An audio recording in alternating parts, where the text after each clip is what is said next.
We finally made it. Hello, everybody. We're at Zandvoort. We couldn't believe it. This day has finally come. We're here in the Netherlands. Of course, we wanted to be here last year after this circuit had been heavily revised and the dreaded pandemic stopped those plans.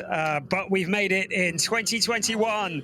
Welcome, everybody, to Circuit Zandvoort in the Netherlands. You're looking there at the Ricardo Feller Montserrat by Land Audi, and it's Ricardo Feller who has taken his first ever pole position for this race. Great job by him in what was a fairly fraught qualifying session. You're looking at the number 91 David Jahn driven Porsche 911. There was discussion just now about starting from the pit lane. They had the hood of the car up and they were looking at it, and it looks as though that is what is probably going to happen, which is a real shame because David Jahn qualified 6th on the grid for this race, but it looks as though there is a mechanical issue with that car, which means they're going to have to work on it, which means it will have to start from the pit lane, and that is such a shame. Conditions are set fair for race 5 of a 14 race season over 7 rounds of the ADAC GT Masters, competing for the title of International German GT Champion. And this is getting on towards the halfway point of the season. The question on everybody's lips, can anybody do anything about Mikael Almirola and Mathieu Jaminet in the SSR Performance Porsche? Because they have won 50% of the races so far this year. They start down in 8th place, so they've got a bit of work to do from there, but it's certainly not out of the question. There is the outside front row starter, Mirko Bortolotti, who got together with Rolf van Eiken, got together as in had a collision with during qualifying this morning. Rolf van Eiken, who is his teammate, of course, in the other of the GRT Grasser Lamborghinis, gets a drop of 3 grid positions as a result of that contact. Mirko Bortolotti, though, looked good for pole position until the absolute dying moments when Ricardo Feller stole it away. Bortolotti starts 2nd. That man there starts 3rd, Mauro Engel. And if you remember, last time out at Red Bull Ring, it was Mauro Engel who had that massive accident coming out of turn 1, made heavy impact with the barrier, comprehensively destroying that Mercedes. So the team have had a lot of work to do to get the TalkSport WRT Mercedes back together again for this event this weekend. And there is the number 91 Porsche, the Team Use Sportwagen Technique car, being taken back to the garage. What the mechanical issue is, we don't know at this time. I dare say we will find out at some point, but it does mean that there will be a vacant slot in 6th place on the grid for this race. So the car just being pulled back into the garage, and we think about some of the other cars on the grid. The only major changes, the number 82 car has been driven by Marco Mappelli, who will be sharing duties with Tim Zimmerman, who is the driver who starts off in the first stint. There you saw Sven Muller in the Precoat Herberth Motorsport Porsche, and he's qualified 4th on the grid, ahead of Charles Weerts in the Team WRT Audi. Done a good job to qualify P5, and then P6 should have been that car there. So as you can see, putting fluid into the car. So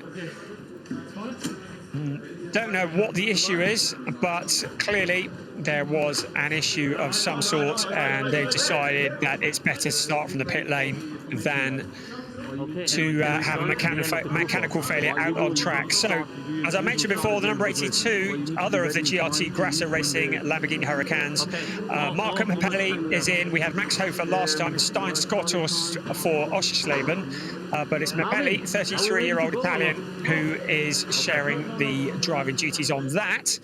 And he won here for GRT Grasser back in 2018, so he's a very useful pilot around here. There is the 5th place Charles Weerts in the WRT Audi, and he will be handing over to Dries Van Tor at about the half distance of this race. And there are the rest of the cars. There's the gap where the number 91 car should have been. And there's the driver, Nick Yellowly from the UK in the Schubert Motorsport BMW, who finished third last time out at the Red Bull Ring, was looking good for a win in race 1, but for some damage, we think as a result of running off track and damaging the suspension, and forced him to retire from the race and set his championships back somewhat. That is the car that is leading the championship, though. It's Mathieu Jaminet who will kick off proceedings in that Porsche. They currently lead, well, he leads the championship along with Mikael Almuller with 72 points, and Mirko Bortolotti and Albert Costa Balboa are second with 56. So the defending champions are looking very strong indeed as they go about attempting to be the first team and drivers to successfully defend an ADAC GT Masters Championship. You can see the instruction for the drivers to start their engines has been given, and the roar of these cars echo around this circuit. We're at Zandvoort in the Netherlands. We're about 20 kilometers from Amsterdam, located in the North Sea dunes of Netherlands, and we are right next to the sea, which gives this place a fairly unique atmosphere. One of the issues being surrounded by sand dunes, of course, is you get the sand blowing onto the track, and we have seen many safety cars and red flags in qualifying and race sessions already this weekend. Here's confirmation of your grid. Riccardo Feller with Mirko Bortolotti alongside on the front row. Mauro Engel and Sven Muller start on row 2. Row 3, which will pop up shortly, is Charles Veer, and there is a gap alongside David Yarn starting from the pit lane. Then it's Nick Yellowly, defending champions, SSR Performance with Mathieu Jaminet at the wheel. Then Klaus Bachler, good qualifying for him, alongside Daniel Kalvitz, a multi-champion in various GT racings, including GT Masters. Maxi Book and Jeffrey Schmidt line up on row 6. The Callaway Competition Corvette, of course, is what Schmidt is driving. Igor Vililko and Christian Engelhardt are on row 7. Row 8, Tim Zimmerman with Marco Mappelli will be taking over, and Lucas Ardra-Treves impressing, having moved up from ADAC GT4 this year. Kim Louis Schramm and Florian Spengler occupy the next row. Marcus Winkelhock, who was in the car collection Motorsport Audi, was quickest in free practice earlier on. Couldn't turn that into anything in qualifying. Mike David Ortman and Yusuf Awega, another GT4 graduate, are on row 10, ahead of Maximilian Hacklander and Rolf Nyken, who had that 3-place grid drop as a result of a collision with his teammate. Then it's Simon Riker and Ilya Earhart on row 12, and then row 13 is Max Ball. He brought about a red flag this morning, having spun off into the gravel, and Konstantin Skoll in the Zach Speed Mercedes. Janis Fitcher bringing up the rear of the field in the KUS Team 75 Bernhard Porsche.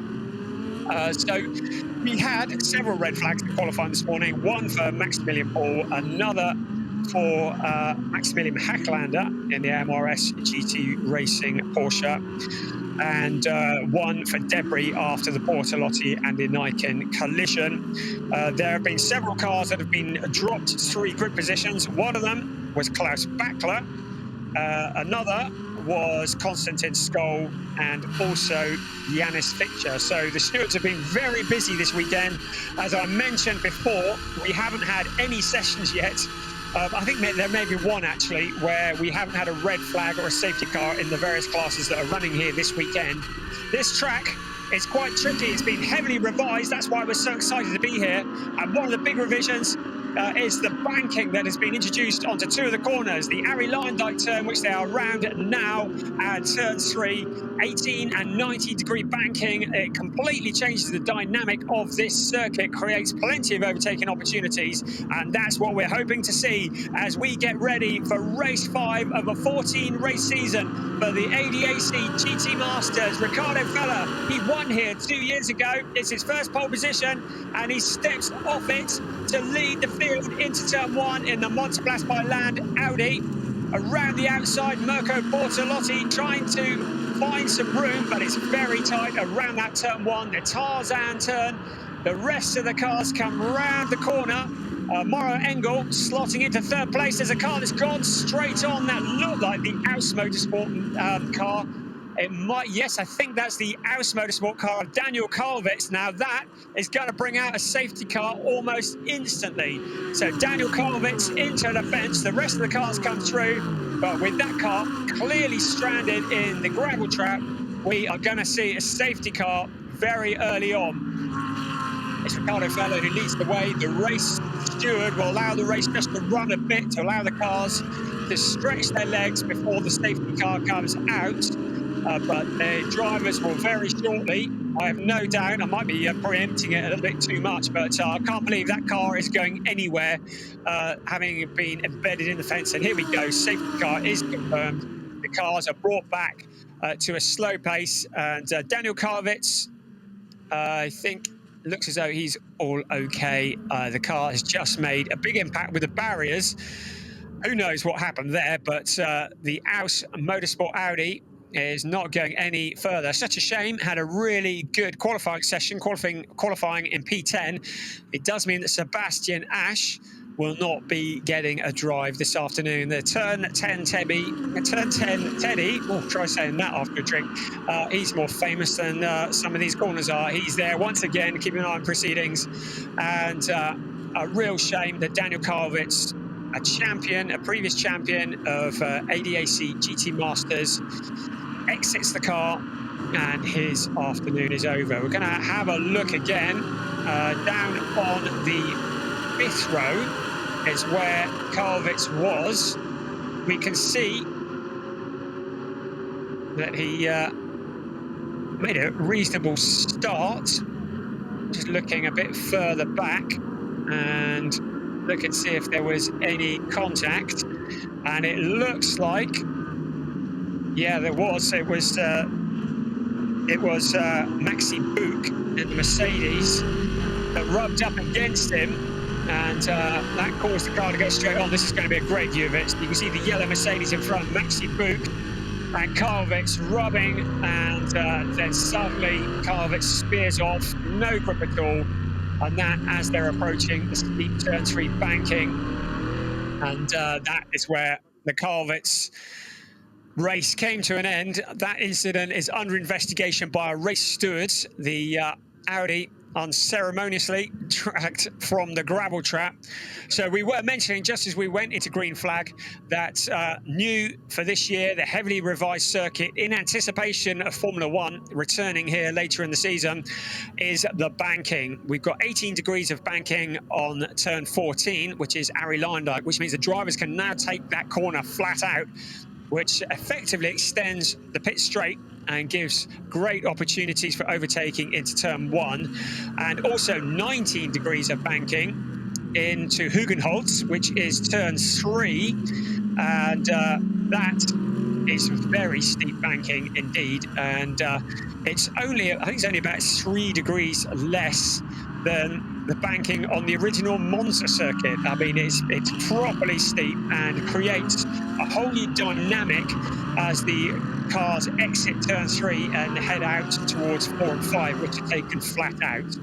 Looking again at a replay of the start, and it looked for a bit as though all the cars were going to make it around the first few corners, but no, that wasn't going to happen. And you can see Karlowitz spearing off into the fence, and a fairly gentle impact with the barrier, but enough to end the day. And this is on view with Maxi Book, and you can see the number 92 car, Mathieu Jaminet, who was looked to be going quite slowly into the corner, and Jaminet has dropped down to 9th place whilst during this opening lap of the race. So the championship leaders not having the best of starts, but it's a long afternoon. There's 55 minutes plus 1 lap of this race, and the investigation into that has declared no further action. So that incident that we've just witnessed, the stewards are saying no further action. So no penalties to be applied, considered to be a racing accident. So defending champions, Mathieu Jaminet, down in 9th place. They've got a little over 55 minutes to rescue that and up the point situation. Of course, there will be a mandatory pit stop and driver change during this race. 25 minutes in, the pit stop window opens. It's open for 10 minutes, and at that point, sometime in that 10-minute window, all cars will be required to visit the pit lane and execute a driver change. As you can see from your graphics, safety car is in on this lap. It means that control of the race will very shortly be handed over to Ricardo Feller. It will be his decision when to hit the accelerator and when to go. And he will control the pace of the race. He can't speed up and slow down unduly as they come around the Hans Ernst chicane. And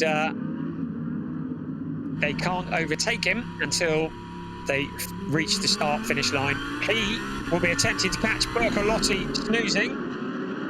And Mirko Bortolotti, good pronunciation, in 2nd place, does just that because Ricardo Feller has got the jump on Mirko Bortolotti in P2. Here they come out onto the pit straight. It's Ricardo Feller who leads the way from Mirko Bortolotti, Mauro Engel and Sven Muller, who's looking pretty eager. And here comes Charles Witt and Nick Yellowly. So Yellowly is challenging Charles Witt, and that is for 5th place. So the BMW, which has been pretty mighty this year, moves past Charles Witt and into 5th place. And Yellowly, definitely one to keep an eye on. He has been very rapid all season long and is looking to continue that run of form. Our championship leader, Mathieu Jaminet, coming under pressure from Klaus Bachler. It's Porsche v Porsche. And Jaminet down in 9th, Bachler in 10th. The rest of the cars are coming through. You can see Ricardo Feller has already opened up a bit of a gap at the front in the Montepaspa Land Audi, looking just to extend it a little bit on board with Maxi Boot, and we can see that was Charles Witt and Nick Yellowly side by side in front, and Yellowly just muscling his way through in the Schubert Motorsport BMW and relegating Charles Witt down a place. And Charles Witt, a real favourite for the championship, along with co-pilot Dries Vanthoor. And that's not what he was looking for. And Maxi Boot, who of course is showing with Raffaele Marciello, is behind him and looking to make a move as well. The rest of the cars comes through the Hans Ernst chicane into Kumo and up onto the lined up banking. It's full throttle all the way onto the pit straight to pick up slipstream heading into Tarzan, which is turn 1, a corner that was named after a local person who allegedly, whose nickname was Tarzan, and said, you can have a bit of land that I own to build this corner if you name the corner after me. And there you can see the 69 car, Florian Spengler, on the inside of Yusuf Oega, and Oega in the Phoenix Racing Audi with a new livery for this week, looking very distinctive indeed. You can spot that one in a crowd, can't you? But Oega not having the rub of the green here and getting relegated. Tim Zimmerman is behind in the GRT Grasser Lamborghini as well, and he's going to be looking to make his move on that car. So Yusuf Oega, not the best of laps from him, and he is relegated down the order. Here comes our leader, Ricardo Feller.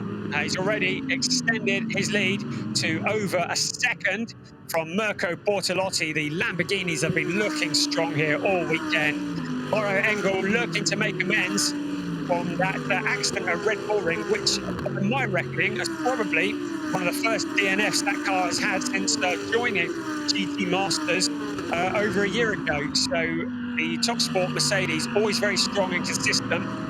And fair to say, probably caught up in an accident that wasn't his fault at Red Bull Ring, but it really was a big impact. You can see a graphic there that says about race laps for Wales in Africa, and for each completed lap by all GT Masters vehicles, BWT, who sponsor a lot of the GT Masters events, and the ADAC jointly donate €4 to the Be Water mission.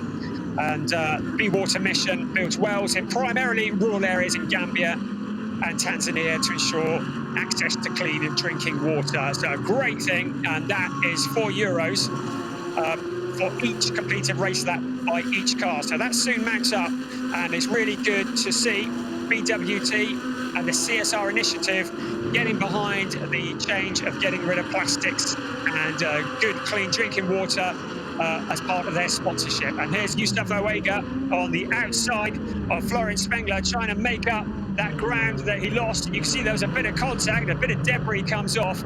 You saw the puff of smoke in the replay there, and that is the Zach Speed Mercedes going straight on. So the number 20 of Konstantin Skoll, and it's fair to say that Skoll not had the best of days already, had qualified last but one, and was running down in 20th place, and that has not done him any favours running off onto the gravel.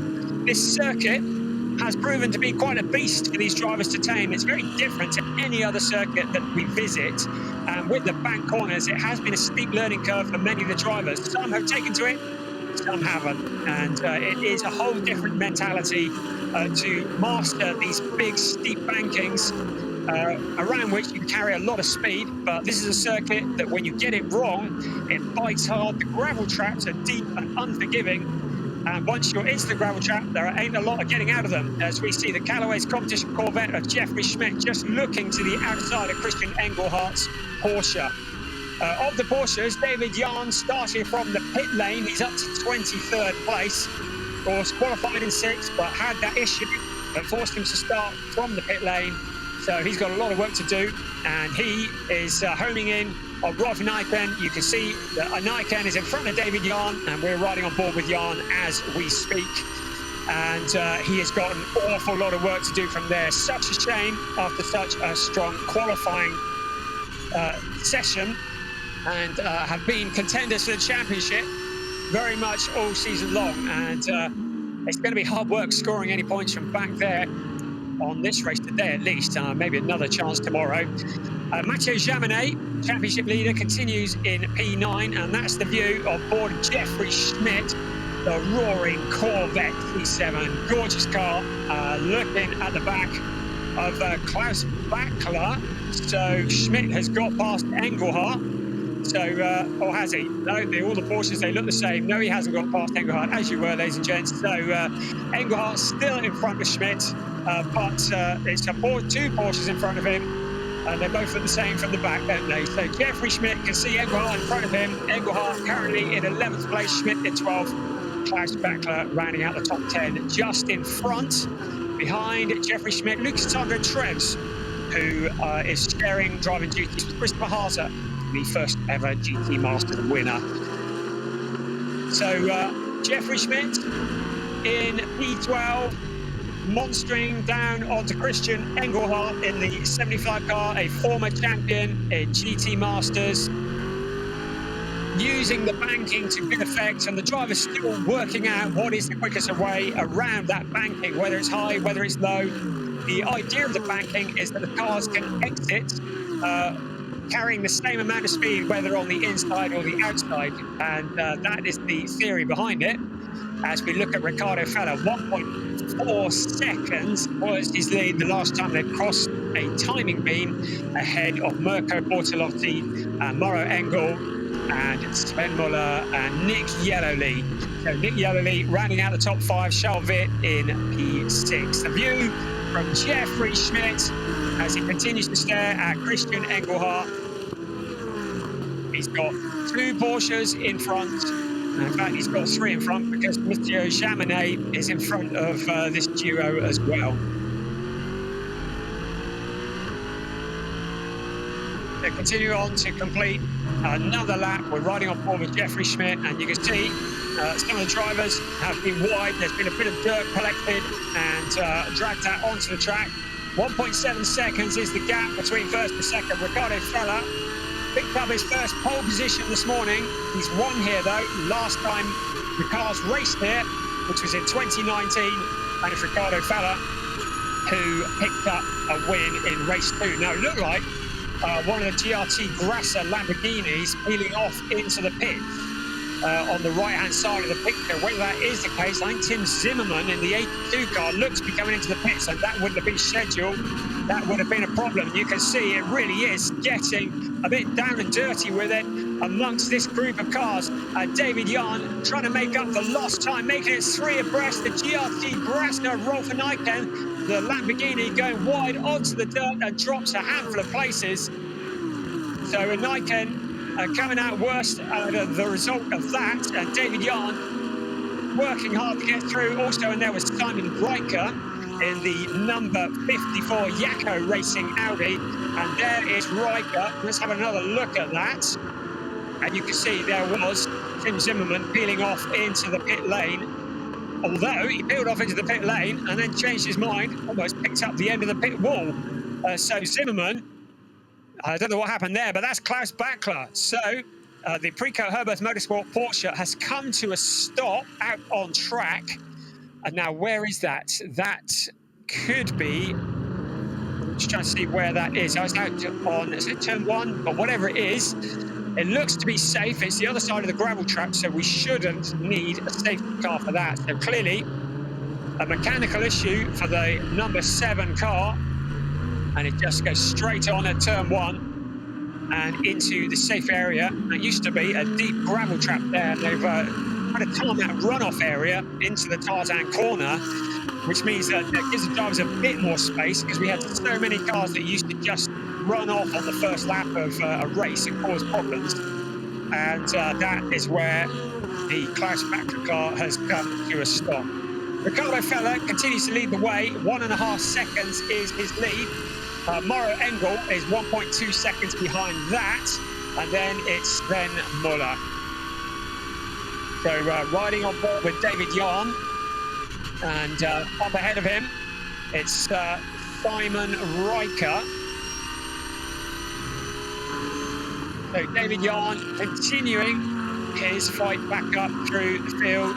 Riker in 19th place, and ahead of Riker is Ilya Earhart in the yellow Audi. So it's Porsche v Audi. We've got a safety car out now.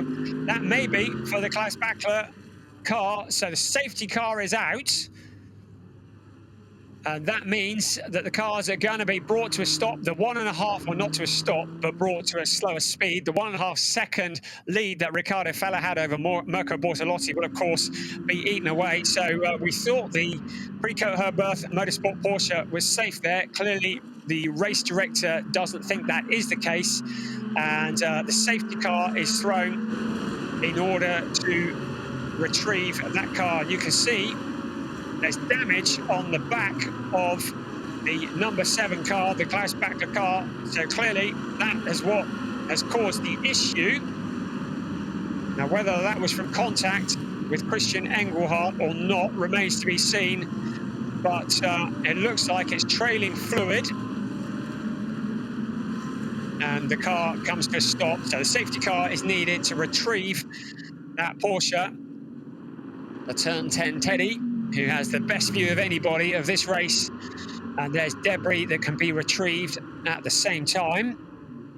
The incident that we saw between Simon Riker and Rolf Nijken is under investigation, as you can see from the graphics. So there may well be some kind of penalty awarded, and this is a good opportunity to remind you of the penalty lap. It's new for this year. It's a box that is painted on the track off the racing line on the exit of the Hans Ernst corner, which is turn 12, the chicane. If a driver picks up a penalty lap, they have to pass through that box at a speed that is no more than 60 kilometers an hour.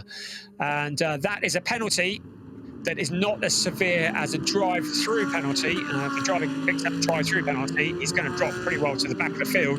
A penalty lap will often lose a driver a couple of places, maybe. And it's kind of like a smaller penalty, and it's something else in the armory of the race steward to allow him the opportunity to not completely ruin a driver's afternoon. Now, here we can see, and we saw this earlier, Ilya Earhart, Simon Riker, they were rubbing going into the corner. Riker goes deep. You can see the back end of that car stepping out slightly, and this is Rolf Nijken, who took the opportunity to try and sail through. And you can see it was almost 3 abreast going into the corner. And that is what the race steward is looking at as they head up into the banking of turn 3, and that's what forced Rolf and Eichen out wide. And whether he decrees that Riker may have run an Eichen off the road, we will find out, and we'll keep an eye on our screens to let you know if there is any issue at all and whether any penalty is to be awarded. Now, with the safety car out, this might affect what happens with the pit window. The pit window would normally open when the clock reads 35. With this safety car, it might be that the window is delayed. It depends on how quickly the safety car comes in, but it's not unheard of for the pit window to be put back slightly. But we will see. Safety car is in on this lap, so all being well, we're less than 4 minutes away from the pit window opening. Safety car, lights will be off, and once again, Riccardo Fella will have the job of leading this field across the line, and once again, he will have the job of trying to catch Mirko Bortolotti napping, and to try and open up that gap. He had 1.5 seconds over Bortolotti before the safety car came out. Now we're looking to the skies because the cloud is moving in, and there is the possibility that we may see some showers here this afternoon. The question is, will they be in the next 38 minutes plus 1 lap? It has suddenly gone very dark after being a glorious sunny day here, and not only will that affect the temperatures, and the temperature has dropped by about 1 degree, the air temperature, track temperature will be dropping too, and of course any rain will really throw a spanner in the works. The safety car has pulled off into the distance. Fella now backing the field up. Bortolotti, a wily old dog at the wheel of that GRT Grasso Racing Lamborghini, will be looking to anticipate when the Monteplas by Land Audi goes, and we're wanting to try and keep up with him, and he's done a pretty good job. Fella, though, has the grunt to pull away from the Lamborghini. Mauro Engel in 3rd place, and coming under pressure from Sven Muller, who is coming under pressure from Nick Yellerly. So Nick Yellerly to the outside into turn 1 of Sven Muller. Can Yellerly make it stick? That's going to be very difficult. It switches back around turn 1, up towards turn 2, and then onto the banking of turn 3. Can the BMW do anything about the Porsche? So you can see from race control, Simon Riker has been instructed to fall back behind Rolf Eichen for forcing another car off the track. So that is a fairly light penalty, it has to be said. And the race steward instructing Simon Riker to drop back a position behind Rolf Eichen. In fact, Rolf Eichen is some 4 cars behind, so that is actually a fairly big penalty. So Riker is going to go from 19th down to 23rd place once he carries out that penalty. That is actually a bigger penalty than you'd think initially looking at it. So Simon Riker incurring the wrath of the race steward, and Sven Stopper, the new steward of the ADAC GT Masters for 2021, has had his work cut out all season long, and doing a great job. A very fair man indeed. You can see here comes the leader, Riccardo Fella. Then it's Mirko Bortolotti, Mauro Engel, Sven Muller, Nick Yellerly didn't quite make that move. The 4th place Nick Charles Witt hasn't given up on the idea of getting past Nick Yellerly yet. Although he now has his mirrors filled with Maxi Book. In fact, that Mercedes and Maxi Book looking very quick indeed. You also saw the Zach Speed Mercedes behind Igor Velilko and Jeffrey Schmidt running side by side.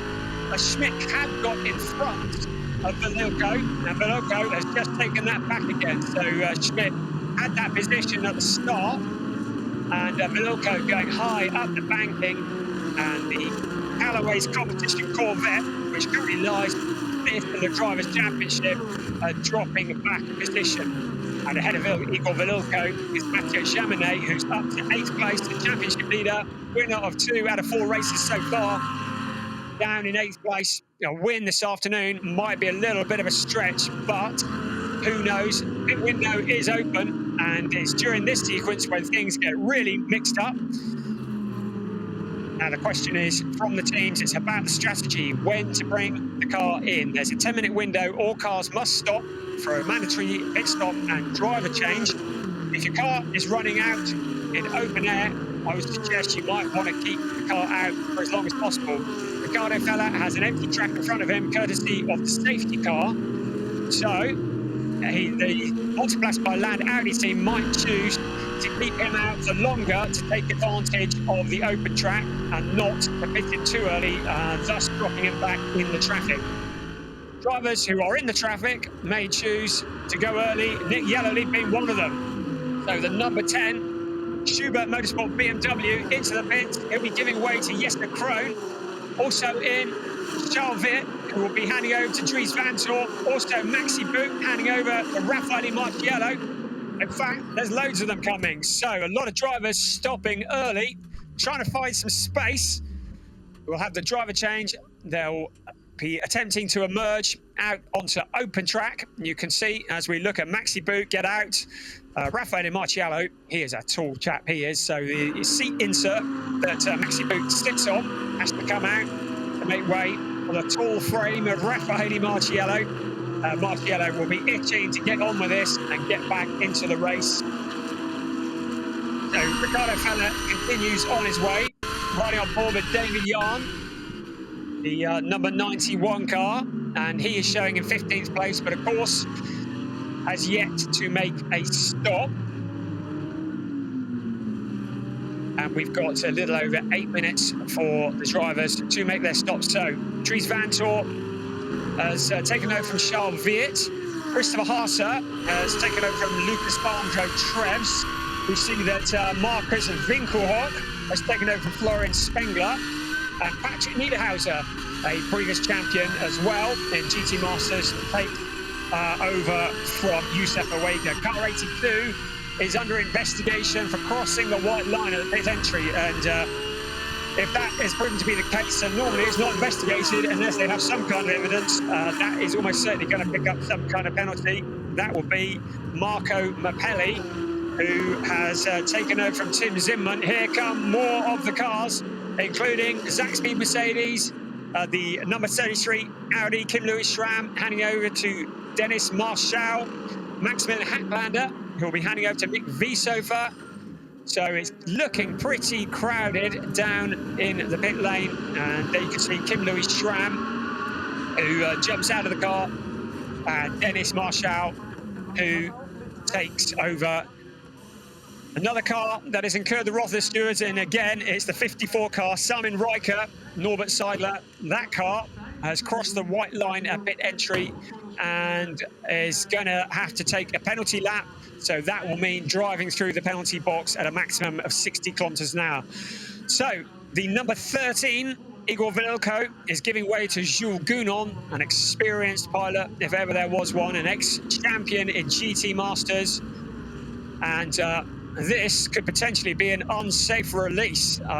You can see Raffaele Marciello joining in front of Dries Vanthoor, and these two pilots who have been battling each other all season long, almost getting together in the pit lane. So we'll keep an eye on that in case there are any messages that flash up on that. And as suspected, Marco Mappelli is also going to have to drive a penalty lap for crossing the white line at pit exit. There is a white line painted on the track as the cars come out of the pit lane, and that is on the exit of turn 1. And if they cross that line, they will pick up a penalty. Right, into the pits comes Mathieu Jaminet, and our race leader will be coming in shortly as well. No fella is still out at the moment. It's the number 11, Ilya Earhart and Pierre Caffer. You can see the drivers ready to go, and the crew and the drivers are not allowed to leave the garage until the car is stationary. Otherwise, they too could pick up a penalty, which is why you have the driver, the mechanic, holding his hand out to make sure that doesn't happen. Konstantin Skoll will be handing over to Henrik Still, and you can see Christopher Haase getting down and dirty with the KUS Team 75 Bernhard Porsche, and that is Thomas Preining at the wheel of that. And the two cars getting together, bit of contact into the steep banking of turn 3, and Haase, that did not look particularly friendly. That looked like there was a little bit of maybe the 75 car just got it all wrong. Maybe Preining just got it wrong into the corner, but whichever it was, there's a bit of damage for both cars. The stewards are going to be having a look at that. All the stewards have been busy this afternoon. On board with Mirko Bortolotti in second place, still yet to have his mandatory pit stop and hand over to Albert Costa Balboa. Our leader is still out. And Fella now into the pits. So here we come. Ricardo Fella, the leader, into the pits, handing over to Christopher Mies. Christopher Mies, an ex-champion in GT Masters, and that was a bit close with Lucas Stoltz and Laura Engel handing over to Lucas Stoltz. You saw the Top Sport Mercedes coming in very close to the Montepaschi by Land Audi. So Fella is out, Mies is in, and Fella helping Mies to get buckled up. Limit to the number of people that are allowed out into the pit lane. Safety is very much the order of the day. Tyre pressures are checked. Of course, tyre changes are not allowed unless there is a puncture or it's raining. Fella walks away fairly casually. Job done. And Bortolotti is currently the leader, of course, yet to pit. We've still got a little under 3.5 minutes for Bortolotti to come in. So he can stay out for certainly another lap, maybe two. You can see behind, there's the Precoat Herberth Motorsport Porsche as well. That's Sven Muller, who's handing over to Robert Renauer, yet another of our previous champions.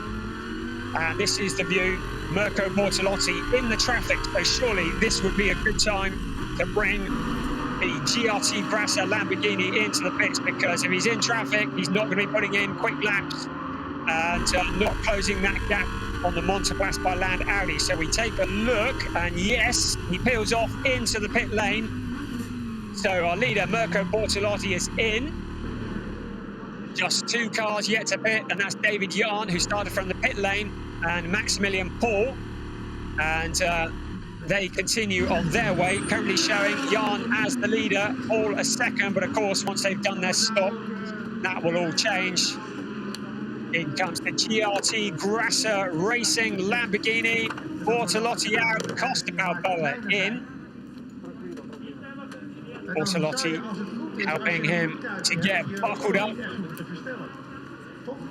And the question will be, where will he join in relation to Christopher Mies? Christopher Mies, you can see from your display, is still in fourth place. And Balboa will want to get out of that pit lane as quickly as possible without breaking any speed limits or exceeding any minimum times. Get out in front of Mies. Here comes Mies now. Now he's into the Hans Ernst chicane, out towards Kumo, which is turn 13, and then he's up onto the banking. This is looking tight, isn't it? So out of turn 14 comes Christopher Mies. Albert Costa Balboa is rolling, and he's into the pit lane. This is going to be tight. Could it be that Costa Balboa will pick up the lead of this race? Is looking very likely. And out he comes into turn 1, and it's Albert Costa Balboa who is the new leader, at least he will be, once Jahn and Max Paul have made their stop. And the 29 car, after all that hard work, is relegated down into what will be a next sixth place, a second place.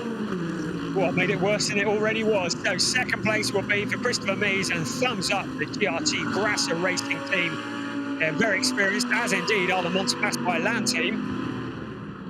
But that's a great demonstration of how the pit window can favour a driver. If you get it exactly right and the team call it exactly right, that can favour a driver and a team.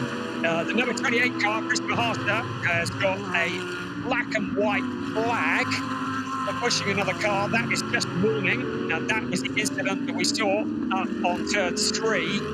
And has been given a warning for pushing another car, and that's a real shame. The 75 car pushed into the garage. That is Thomas Preining. So Christian Engelhardt, Thomas Preining in the KUS Team 75 Bernhard Porsche. Their afternoon is over. It looks like there are mechanical issues, and their day is finished. That's Pierre Caffer, who's in 17th place in the number 11 car, and has got Clemens Schmidt for company. And looks like Patrick Niederhauser has found a route past. So Patrick Niederhauser has worked away past Pierre Kappa and up into 11th place. So with the pit stops all done and dusted, we need the cars just across the timing line so we can actually find out who's who and what's going on. And once we've broken the beam, we can see it's Costa Balboa who leads the way from Christopher Mies and Lucas Stoltz. So Hugo Sasser taking over from Max Hall, and with the window closed, that is everybody who has done their mandatory pit stop and driver change. So 24 minutes plus 1 lap of this race remaining, and it's Albert Costa Balboa who leads the way from Christopher Mies and Lucas Stoltz, with Jesse Krohn, Robert Renauer, Raffaele Marciello, Dries Van Toor and Mikael Ammuller filling out the top 8. So the SSR Performance Porsche, the defending champions, haven't really made as much progress as they would like, and the battle-scarred number 28 car being driven by Christopher Haase with Patrick Niederhauser. So we've got some penalty laps for pit stop times, and one of those is Raffaele Marciello. So they have gone below the 70 seconds that is the minimum pit stop time, and they will need to visit the penalty box.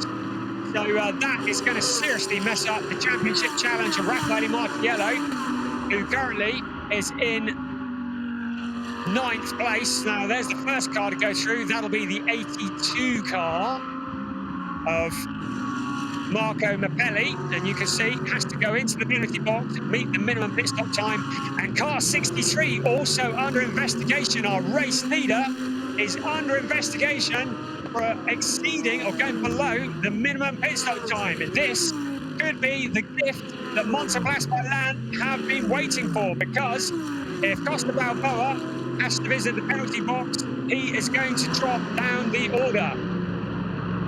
So high drama here at Zandvoort as we look at the number, one of the GRT Grasser Lamborghinis, or is it a 71 Lamborghini, going wide onto the dirt. But Costa Balboa under investigation for not meeting the minimum pit stop time. There is a 70 seconds from pit entry to pit exit, and anything less than that is perceived to be a pit stop violation. You can see that Christopher Mies is quite close behind Albert Costa Balboa. So if Balboa does have to visit the pit box, that will hand the lead to Christopher Mies, and possibly Lucas Stoltz might jump up a place as well. Only under investigation at the moment, so we'll keep an eye on that. Raffaele Marciello has had to visit the penalty box for a minimum pit stop time, the number 70 car.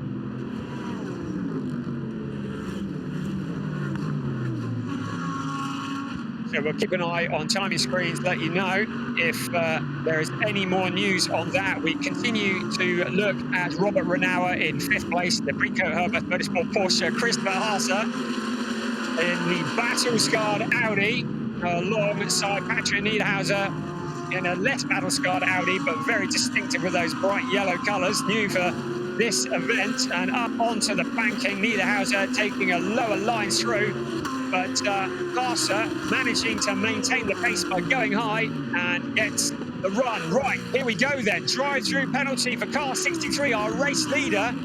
This is not the penalty box, this is a drive-through penalty, so they must have undercut the minimum pit stop time by a serious amount to get a drive-through penalty. That is one of the harshest penalties that can be handed out, and the 63 car will have to visit the pit lane. This is going to drop him a long way down the order. It's going to hand Christopher Mies the lead ahead of Lucas Stoltz and Jesse Krohn, who will be elevated up to 3rd. Bad news for the GRT Grasser team. Fallen foul the stewards. And we thought it might be visiting the penalty box, not a drive-through penalty. So this really is very significant indeed. And our main championship challengers coming into this event, Albert Costa Balboa and Mirko Bortolotti were second in the championship. They were not that many points behind Chamonix and Amamola, but that gap is going to be extended because they're almost certainly, as we look into the GRT Grassi garage, they're almost certainly going to be behind Amamola in this race. And I would just point out that Amamola is up into 7th place after the pit stop. So the number 92 car, which is always there or thereabouts, as we see Marco Mappelli being wheeled back into the garage. The GRT Grasser team having an afternoon that's going from bad to worse at the moment. All of their cars seem to be involved in drama somewhere along the way, none more so than this car here, Albert Costa Balboa. Now, whether there is any form of appeal remains to be seen, but I believe it's 3 laps that the drivers have to carry this out before there is a harsher penalty applied. So Costa Balboa will be needing to visit the pit lane very shortly. Whether there's any room for appeal, I would say that if the stopwatch says that he was below the minimum time, then there ain't a lot of discussion to be had, really, is there? Black and white flag to the number 11 of Pierre Caffa, and that is forcing another car off the track, and we saw that in replay a little bit earlier. Still, Balboa stays out. Still, Mies is in second. The gap, 0.654, so just 6.5 tenths. Lucas Stoltz in second. There's championship leader Mikael Amamola coming under pressure from Marvin Kirchhofer, who's taken over from Jeffrey Schmidt in the Callaway Competition Corvette. And that's the view back from Mikael Amamola. And the Porsche not looking as strong here this weekend as it has done at the previous 2 events. But championships are not won by consistent wins at podiums. They're won by just being there, picking up the points, race in, race out, and not recording any non-finishes. And at the moment, that number 92 car, well, it's had a 6th and a 7th and 2 wins, which are all good point scoring. So Costa Balboa continues on his way as the leader at the moment. 6.5 tenths over Christopher Mies. Lucas Stoltz in 3rd, but surely he's going to have to pit soon to serve that penalty. We're getting close to the final 25% of this race as we ride on board Albert Costa Balboa around the banking now. Will he pit this time around? Here he comes into the pit lane. It's a drive-through penalty. He needs to keep to the speed limit. If you break the speed limit in the pit lane, you're just going to end up coming back for another penalty. Let's see how many places he loses. So, Mies is through. Stoltz is through. And you can see from the body language of Albert Costa Balboa, he is not impressed. This was looking like a fairly certain race win. And out of the pits he comes. And it's a long way down. It's behind the number 91 car, Marco Holzer, so that will be about 12th place, I should think. Marco Holzer, who took care of David Yarn, doing very well, down in 13th place, despite starting from the pit lane. And you do wonder what that 91 Team Youth Sportwagen Technique car would have done had it started from the 6th place of where it qualified. So they are left wondering what might have been in that team. Here's the car that re-inherits the lead. It's Christopher Mies, who has 2.6 seconds over 2nd place. I'm just waiting for the timing screen to refresh because I think that gap will have opened up a bit. And when they cross the start-finish line, we will see Christopher Mies, who took over from Ricardo Feller, ahead of Lucas Stoltz. And you can see that is a very nice lead indeed. Something that Lucas Stoltz is going to struggle to close down with just 15 minutes this race remaining. Right, let's have a look. It's Mies who leads the way, 3.3 seconds over Lucas Stoltz. Jesse Krohn, who took over from Nick Yellerly, up onto the podium once again, and they are certainly ruining that non-finish at the Red Bull Ring. because they are truly championship contenders this year in the Schubert Motorsport BMW. Then it's Robert Renauer and the Precoat Herbert Motorsport Porsche with Dries Van Tor nibbling at his heels. And then Mikael Ammermuller now up to 6th place as a result of that. There's Patrick Niederhauser going wide on the corner. That allows through Pierre Caffer. Pierre Caffer and Christopher Haase. It does look like that car has been in a stock car race and is looking a bit second-hand, but it doesn't appear to be affecting the handling too much. And Christopher Haase in 16th place.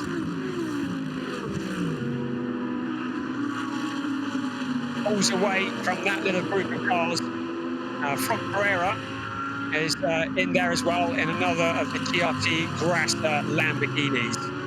So car 4 under investigation, and we saw that on screen, didn't we? That's Patrick Niederhauser, unsafe release from the pits. So yet another penalty could be dished out. This is the race of penalties. I'm spending more time looking at the timing screen than I'm looking at the live feed. It has to be said, the stewards are being very, very busy in this race and keeping on top of things. The Christopher Haase car with the rearranged front quarter, and he is running in 10th place.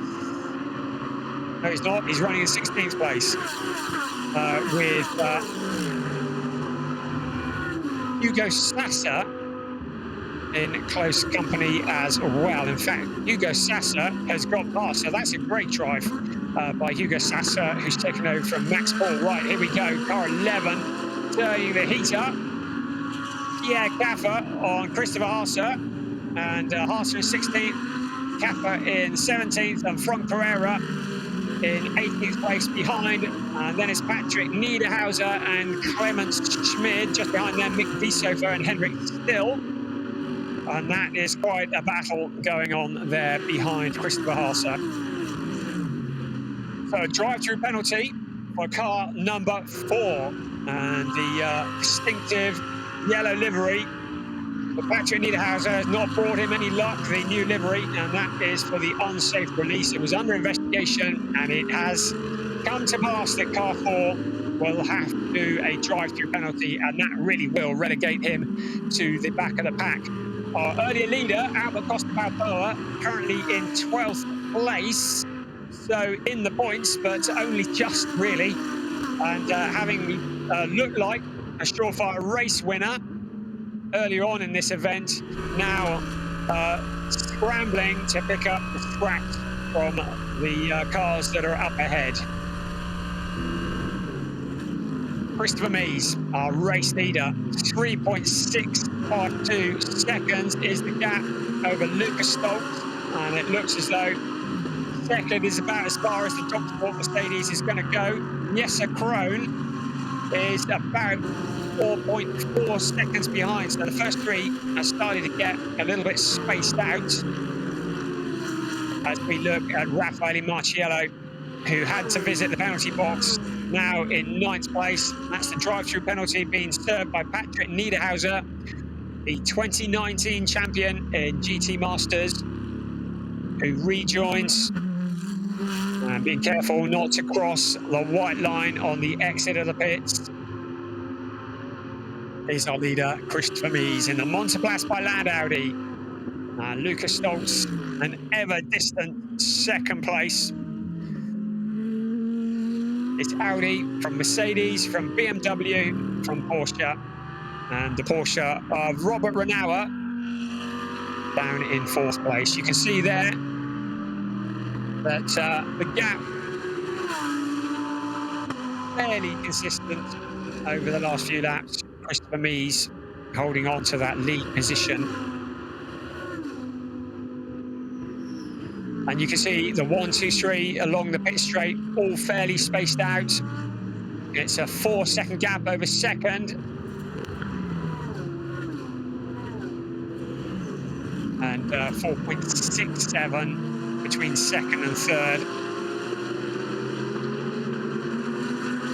And then a big gap back to Robert Renauer in 4th place, and Dries Van Tor Mikael Ammermuller in 6th place, and you're riding on board with him now in the SSR Performance Porsche, and if he can finish there, it will be another haul of points as they look to become the first team and drivers to successfully defend the GT Masters title. Mikael Ammermuller, of course, was in that car last year. Mathieu Jaminet wasn't, but Ammermuller looking to become the first driver to successfully defend the title and add the title of International German GT Champion to his CV as well. We're looking back at Dennis Marchal from Raffaele Marciello. Marchal currently in 10th place, Marciello in 9th. And Marcus Winkelhock behind them. Ahead of Marciello is Jules Gounon in the Team Zakspeed Mercedes. And Marvin Kirchhofer in the Callaway Competition Corvette, just ahead of him. So we've got a little under 9 minutes plus 1 lap of this race remaining, and we're just wondering if there are any more randoms still to be thrown. It's a little bit quiet at the moment after lots of high drama. Keeping an eye on the clouds because it's suddenly got very dark, and there is the possibility of rain moving in. As we look out across the Zandvoort area, we're close to the coast, and it's looking dry at the moment. We need it to stay that way for the next 10 minutes or so. And of course, the race at Oschersleben, the second race at Oschersleben, the season opener, which was so determined by the weather and the choice of tyres, would suggest that a shower now, it would not be worth drivers coming into the pits to do tyre changes because there is so little of the race left. And it does look like there are little droplets of rain on the camera lens. Now, not enough to make the track slippery, but there is definitely moisture in the air. And is there still another twist to this crazy race yet to come? It's Christopher Mies who leads the way from Lucas Stolz. Mies, who re-inherited the lead from Albert Costa Balboa after Balboa picked up that drive-through penalty for a pit stop infringement. And there'll be steam coming out of the ears of the GRT Krasner team because it all looked so promising earlier on today. Of course, they get to do it all again tomorrow when we have the second race of the weekend for the ADAC GT Masters. So Dennis Marchal with Marcus Winkelhock filling his mirrors, the relatively young Dennis Marchal, and Marcus Winkelhock, who is massively experienced in GT racing, and Marchal, who put it on pole position at the Red Bull Ring last time out, came home in 2nd place, looking for that win this year. That's not going to be this afternoon, as he currently circulates in 10th place with Winkelhock trying to steal that away from him. So Christopher Mies has opened up the lead to 4.747 seconds over Lucas Stolz. Jester Krohn continuing in 3rd place. The first 3 still fairly spaced out as we focus very much on this, the fight for 9th place. Marciello, Winkelhock, and Dennis Marchal, the meat in the sandwich. Out of the chicane and out towards Kumo and up onto the banking, and you can see the rain on the camera lens is certainly increasing. How much is it going to increase? Is it going to throw yet another random element into this race? Christopher Mies will have everything crossed. He doesn't want anything to change. He has nearly 5 seconds now over Lucas Stolz, and he wants to keep it that way for the next 5 minutes plus 1 lap. And there is Christopher Mies in the Monteplas by Land Audi, continuing on another lap. He was the 2016 champion in the ADAC GT Masters. He knows how to win races. Into the pits comes the 28 car, and it looks pretty terminal to me. That is Christopher Haase. The damage clearly taken its toll on that Audi, and you can see there is a lot of it after that contact early on. He was out of the points and has decided to bring it into the pits and retire the car from the race. Lucasandro Treves started off in that seat of that car, and then Christopher Haase took over, but now it's wheeled back into the garage, and the Montepaschi Land team have one car in the lead and another car in the garage, and this is the one their focus is on now. Christopher Mies, what's the gap? It is 5.346 seconds, so nearly 4/10 made on that last lap. And there's another 5 seconds back to Jesper Krohn in the BMW. Robert Renauer hasn't given up on a podium position yet. He's 2 seconds behind Jesper Krohn. Now, what Christopher Mies doesn't want is rain causing any problems with traction, but Mies, who is an experienced driver and knows what he's doing, continues to hustle the Audi R8 LMS around the Zandvoort circuit. Fortunately, the rain looks to be just holding off at the moment. It is just a few spits, not enough to make any major difference. And here comes the number 11 of Pierre Caffer, followed by Frank Pereira, Clemens Schmid, Mick Wiesofer and Henrik Still bumping over the curbs. Hugo Sasser, the last of the points-paying cars, having picked up from where Maximilian Paul left off.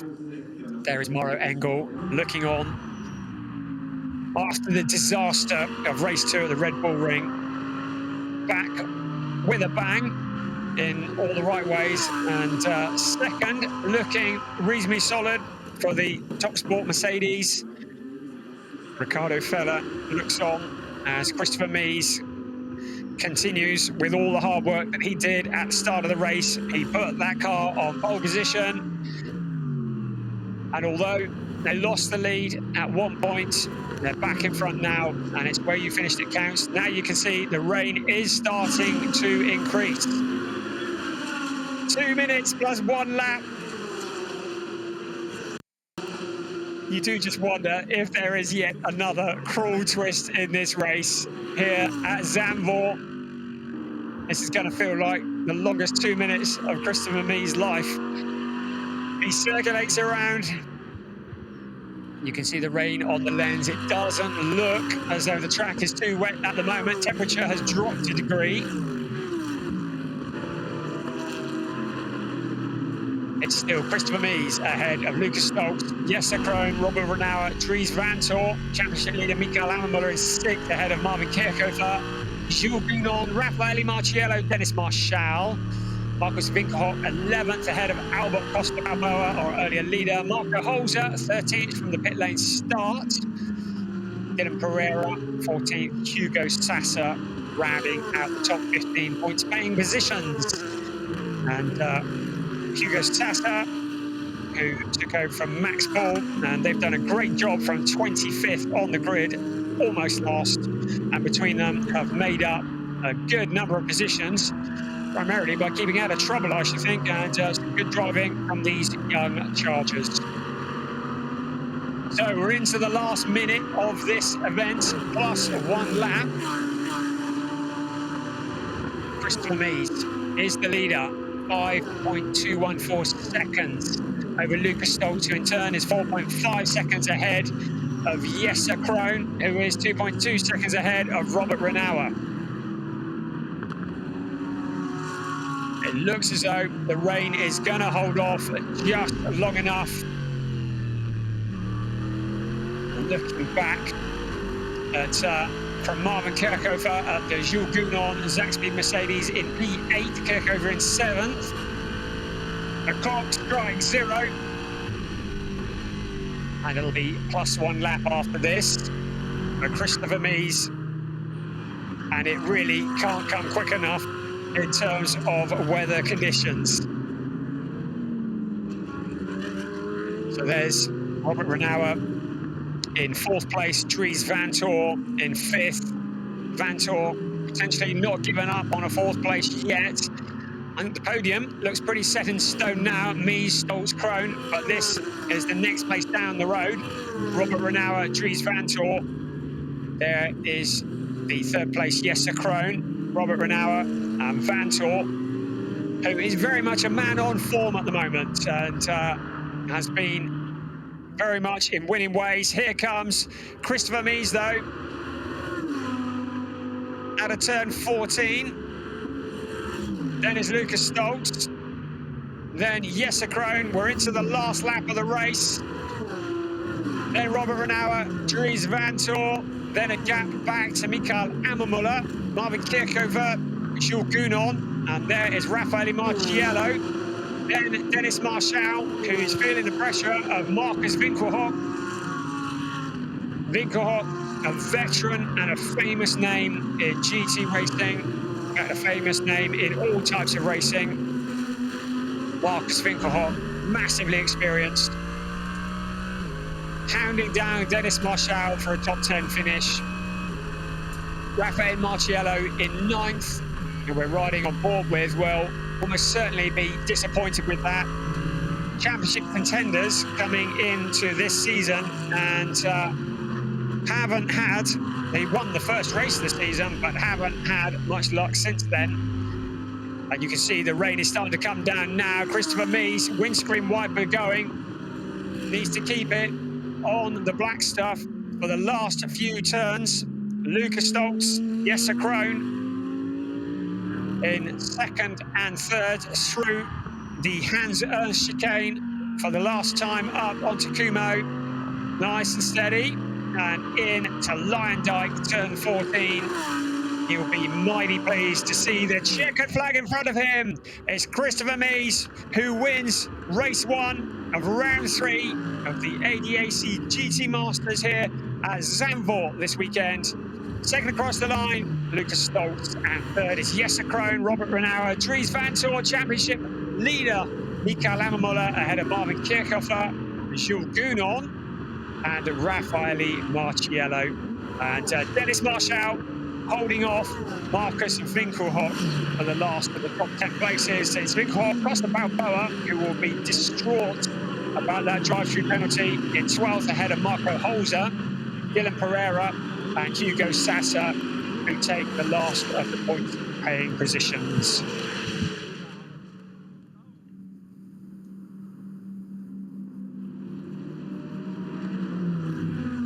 So there is the race winner, Ricardo Feller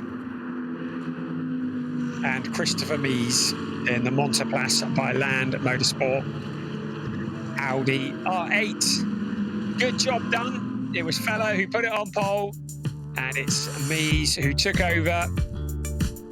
And a good race to round out race 1 of the weekend for the ADAC GT Masters. There's the remainders: Morengel, Lucas Stoltz, Nick Yellerly, Jesse Krohn, Sven Muller, Robert Renauer, Charles Witt, Dries Vanthoor, Mathieu Jaminet, Mikael Ammermuller, Jeffrey Schmidt, Marvin Kirchhofer, and then Jules Gounon, Igor Valilko, Maxi Buch, Raffaele Marciello, 10th, Kim-Louis Schramm, Dennis Marshall, then Florian Spengler, Marcus Winkelhock, Albert Costa Balboa, and Mirko Bortolotti, ahead of Marco Holzer, David Yarn, and then Dylan Pereira and Janis Fitcher, and then Hugo Sassa and Max Paul. Those are the point scorers. The non-point scorers: Pierre Kaffer, Frank Pereira, Clemens Schmid, Mick Wieshofer, Henrik Still, Norbert Seidler, Patrick Niederhauser in their second stints. There's a replay of Christopher Mies taking that checkered flag. A good afternoon's work for the Monteplas by Land team.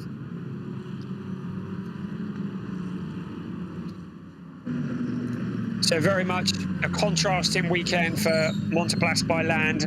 One car, top step of the podium, the other non-finisher. But the focus will be on Christopher Mies. And there is the 22 of Lucas Stoltz.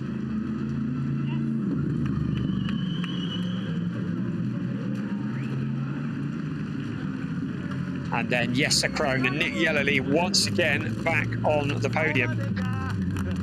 And there you can see the points situation. And Mies and Ammermuller, Mies and Feller are up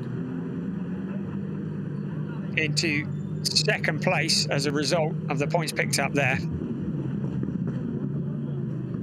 So the championship lead still very much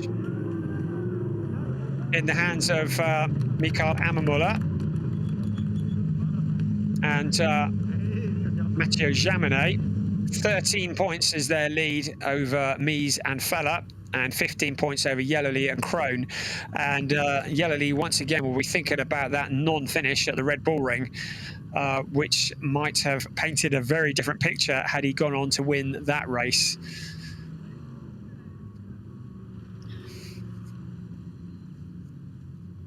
So, a jubilant Christopher Mies steps out of the car, congratulated by the team.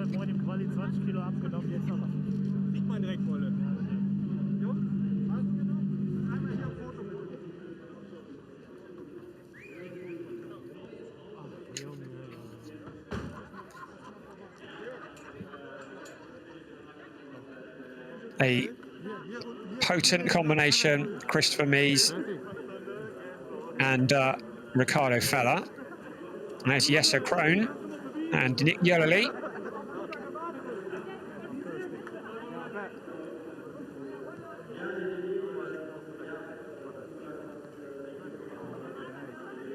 And somewhere in between them will be Lucas Stoltz and Mauro Engel. Looks like Robert Renauer returning back to the pits.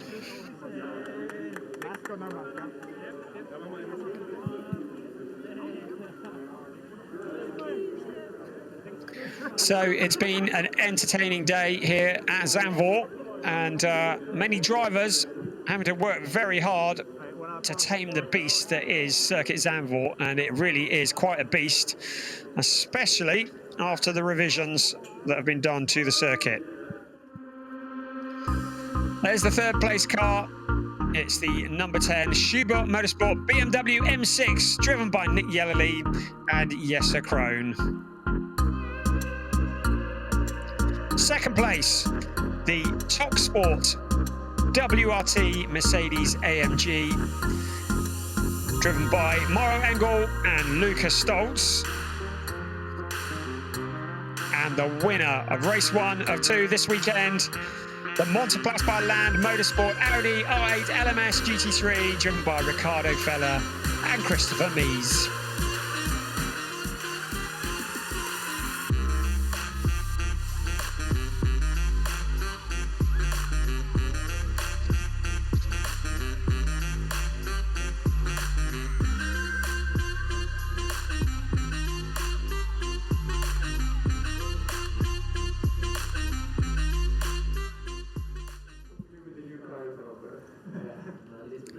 So a chance to hopefully listen in on the cool down.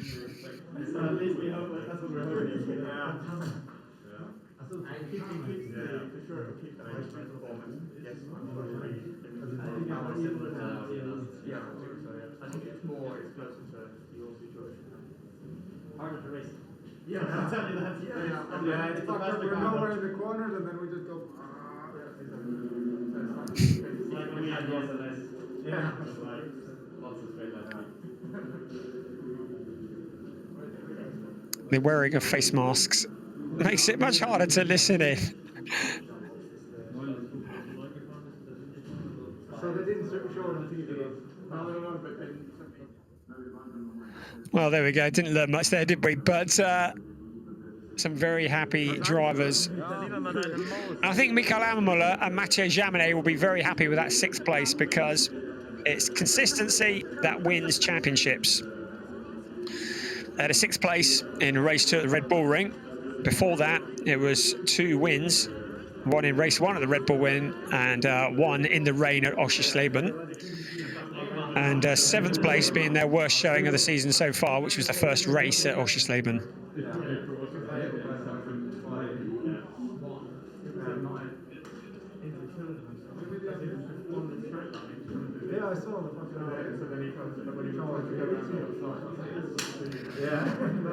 So the drivers continuing to compare notes, or maybe not.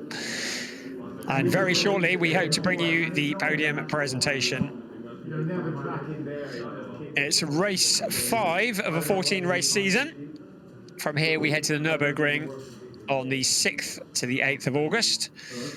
Then it'll be the Sachsenring, 10th to 12th of September.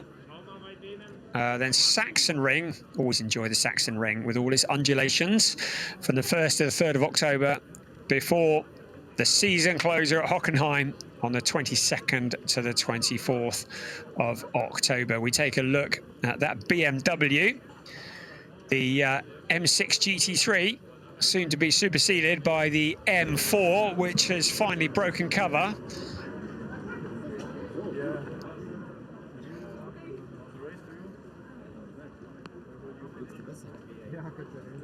And we just have a moment, a pause, while we wait for the podium presentation to take place. Yeah, just, you know. So here we go, up the steps. Deine Pulle steht von hier aus gesehen auf der rechten Seite, also der erste.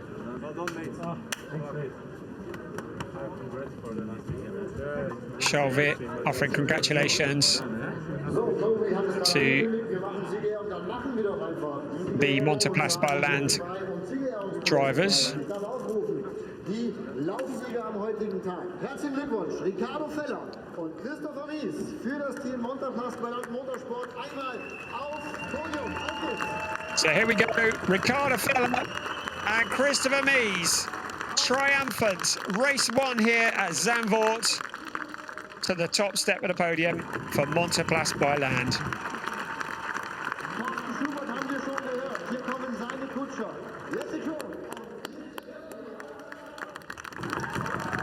There's Lucas Stoltz and Mauro Engel, followed by Jesse Krohn and Nick Yellowly. And for the Monteplas by Land team, Achim Becker picks up the trophy.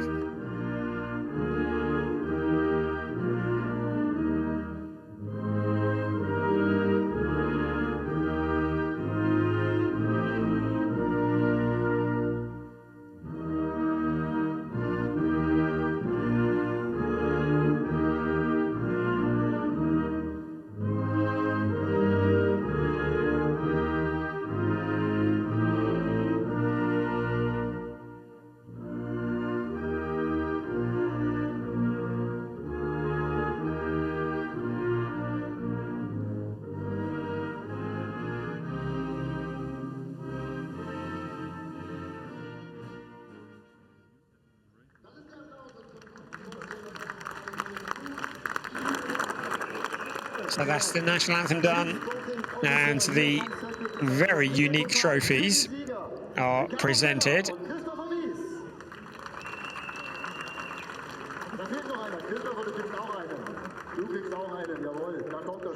Ricardo Feller, Christopher Mies will be over the moon with that.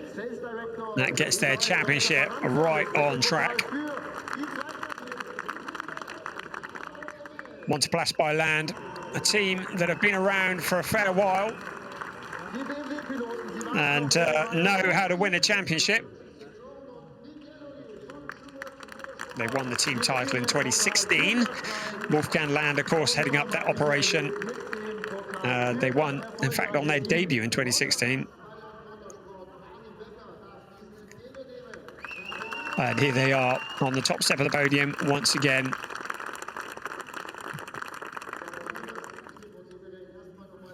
And Wolfgang Land, a well-known face in the paddock.